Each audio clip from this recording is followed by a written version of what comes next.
ورنہ حضور کی اللہ کی اطاعت ہی حضور کی اطاعت میں ہے. من یطیع الرسول فقد اطاع اللہ. تو حضور ہی کی اطاعت میں اللہ کی اطاعت ہے. اور حضور اللہ سے یہ دلوں کے پھیرنے والے ہمارے دل کو اپنے اطاعت میں اپنی اطاعت میں پھیر دے. حضور علیہ الصلوۃ والسلام اللہ کی بارگاہ میں یہ دعا فرما رہے ہیں. پھر قرآن مجید فرقان حمید میں بھی اللہ تعالیٰ ارشاد فرماتا ہے نا، اللہ تعالیٰ دل کے حوالے سے رب کائنات نے کیا فرمایا، ان فی ذالک لذکر لمن کان لہ قلب. بے شک اس میں نصیحت ہے ہر اس شخص کے لیے جو دل رکھتا ہے. کیا مطلب؟ دل تو سب رکھتے ہیں نا، لیکن مرد ہے تو دل رکھ. معنی آپ سمجھ گئے ہیں کہ اللہ نے کیا کہا، جو دل رکھتا ہے، یعنی اصل وہ دل کہ جو دل اللہ کے مطابق رکھتا ہے، جو دل ہدایت کے لیے خواہش کرتا ہے، جو دل چاہتا ہے، جو قرآن سے محبت کرتا ہے، جو حق سے محبت کرے. جو حق سے محبت کرے قرآن اس کو فائدہ دے گا، اور جو حق سے محبت نہ کرے تو قرآن اس کو فائدہ نہیں دیتا، بلکہ اس پر مور لگ جاتی ہے اللہ کی طرف سے. پھر اس کے بعد دیکھیں، دل کے بعد کان کا ذکر آیا، آنکھ کا بعد میں آیا. اصل میں کان جو ہے نا، کان کی کچھ خصوصیات آنکھ سے زیادہ ہیں.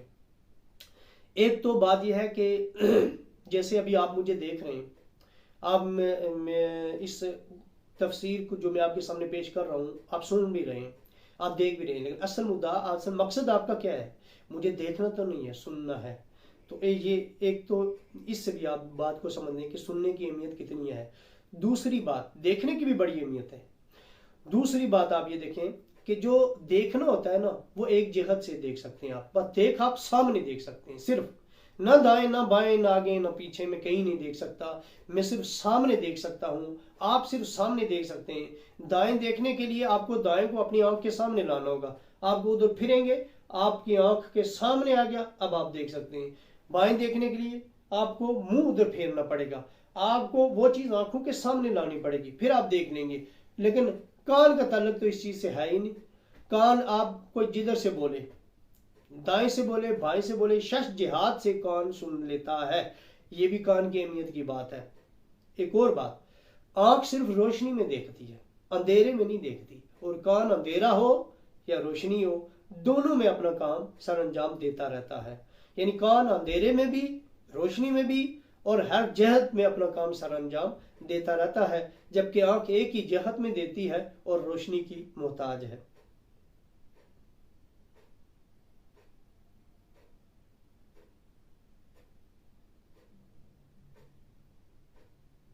پھر یہ ہے، سوال پیدا ہوتا ہے کہ مہر ان دو چیزوں پہ، دل اور کان پہ مہر اور آنکھوں پہ اللہ نے پردوں کا ذکر کیا. تو ویسے اللہ تعالیٰ نے آنکھوں میں پردے رکھے بھی ہوئے ہیں. یہ دیکھیں، آپ کسی چیز کو نہیں دیکھنا چاہتے، آپ اپنے پردے نیچے گرا دیتے ہیں تو وہ چیز آپ کو نظر آگے سے نہیں آتی، مطلب آپ کے آگے اندھیرا چھا جاتا ہے. تو لیکن کانوں میں اگر آپ کسی چیز کو نہیں سننا چاہتے تو آپ پردہ تو نہیں رکھ سکتے نا. پردہ رکھیں گے پھر بھی سماعت آپ کی کام کرے گی. تو آپ کیا کرتے ہیں؟ آپ اسے سیل کرتے ہیں. آپ اس کے اندر کوئی روئی وغیرہ ڈال کر یا انگوٹھا انگلی رکھ کر اسے مکمل دباتے ہیں کہ کوئی نہ جائے. یعنی آپ اسے مکمل طرح سے سیل کرتے ہیں اس میں، تو کہ اس کے اندر کوئی چیز نہ جائے. تو چونکہ کان کا تعلق اس چیز کے ساتھ ہے، دل کا بھی اسی طرح ہے، تو اللہ تعالیٰ نے ان دونوں کو مہر کا ذکر کیا. آنکھ چونکہ ایک ہی جہت پہ دیکھتی ہے اور روشنی میں دیکھتی ہے، تو اللہ نے اس کے ساتھ پردوں کا ذکر فرمایا کہ ان کے یہ جو یہاں کافروں، یہاں اب یہ جو آیت ہے اس میں اللہ تعالیٰ نے کہا ان کے دلوں پہ مہر ہے، ان کے کانوں پہ مہر ہے اور ان کی آنکھوں پہ پردے ہیں. تو ان کا کیا قصور ہے؟ ان کا قصور یہ ہے کہ اصل بات یہ کہ یہ ہڈ دھرم تھے، چونکہ ان کے دل مائل ہی نہیں تھے. جب دل مائل ہی نہیں تھے تو پھر اللہ تعالیٰ نے ان کے کانوں پر، ان کے دلوں پر مول گالی اور آنکھوں پہ پردے ڈال لیے. اس کا مطلب یہ نہیں تھا کہ وہ ہدایت حاصل کرنا چاہتے تھے. ہدایت حاصل کرنا چاہتے ہوتے تو ان کے دلوں اور کانوں پہ مہر نہ لگتی. تو یہ ان لوگوں کا ذکر ہے جو ہٹ دھرم کافر ہیں، ان کی ہٹ دھرمی کی وجہ سے یہ ہوا ہے. تو اللہ تعالیٰ نے ان کے دلوں اور کانوں پہ مول گالی اور آنکھوں پہ پردے اس لیے ڈالے ہیں کہ وہ خواہش نہیں کرتے. پھر یہاں پر یہ جو مہر کا ذکر ہے، یہ مہر حصی مراد نہیں ہے، مانوی مہر مراد ہے. اب سوال یہ پیدا ہوتا ہے انہی تینوں کا ذکر کیوں ہوا؟ کیونکہ اصل تو دل کے مطابق یہ دونوں ہیں، لیکن نظریات کا تعلق، عقائد کا تعلق ان چیزوں سے کہہ رہا ہے. آنکھ دیکھتی ہے، کان سنتا ہے، دل تک پیغام پہنچاتا ہے، اور پھر دل جو ہے نا اس کے مطابق اپنی خواہش کا اظہار کرتا ہے، اپنی خواہش کرتا ہے. کان کھول کے سن لے، میری بات دل میں بٹھا لے، آنکھیں کھول ادھر دیکھ، آپ کہتے ہیں آنکھیں کھول ادھر دیکھ اور بات سن، اس کا مطلب یہاں سے بھی یہ آپ دیکھ لیں کہ آپ اسے بات سنانا چاہتے ہیں. آپ کہتے ہیں آنکھیں کھول دیکھ ادھر اور بات سن، یعنی آپ اصل مدعا آپ کو اس کو دکھانا نہیں ہوتا، توجہ کرنا ہوتا تھا کہ وہ میری بات سن سکے. تو بات سنانے کے لیے تو کان کو بہت سی وجہ سے آنکھ پہ زیادہ اہمیت بھی حاصل ہے. اور رہی بات یہ کہ بعض اوقات آنکھ وہ کمال کر لیتی ہے جو کان نہیں کرتا، اور کان بھی وہ کمال کر لیتا ہے جو آنکھ نہیں کرتی. ان کی اپنی اپنی اہمیت ہے. آنکھ ہی ہے جو صحابیت کے رتبے تک پہنچاتی ہے. نبی پاک کو دیکھا تو پھر اس آنکھ کا مقابلہ قیامت تک کی آنکھیں نہیں کر سکتی جنہوں نے حضور کو دیکھا، اور ان کان کا مقابلہ بھی کوئی کان نہیں کر سکتا جنہوں نے حضور کو سنا. دل میں تو صحابہ کے دل میں بھی حضور کی محبت تھی، قیامت تک محبت رہے گی، ہمارے دلوں میں بھی ہے، لیکن جنہوں نے دیکھ کے محبت کی اور سن کے محبت کی نا، ان کا مقام اور ہے. اور جو بے دیکھے اور بغیر سنے جنہوں نے حضور علیہ السلام سے دل میں محبت کی ہے، ان کا مقام اگرچہ ان کے مقابلے میں نہیں ہے، لیکن ان کا ایک مقام یہ ہے کہ حضور نے ان کو بے دیکھے اور بے سنے. حضور کے دور میں چونکہ جو لوگ نہیں تھے، مطلب ہم قیامت تک کے انسان، حضور نے ان پہ فخر ضرور کیا ہے صحابہ کی محفل میں کہ انہوں نے وہ مجھ پہ بغیر دیکھے اور بغیر سنے مجھ پر ایمان لائیں گے. اللہ تعالیٰ حضور کی محبت عطا فرمائے. اللہ تعالیٰ ہر اس کام سے ہمیں محفوظ رکھے جس سے اللہ تعالیٰ پسند نہیں کرتا. وآخر دعوانا الحمدللہ رب العالمین.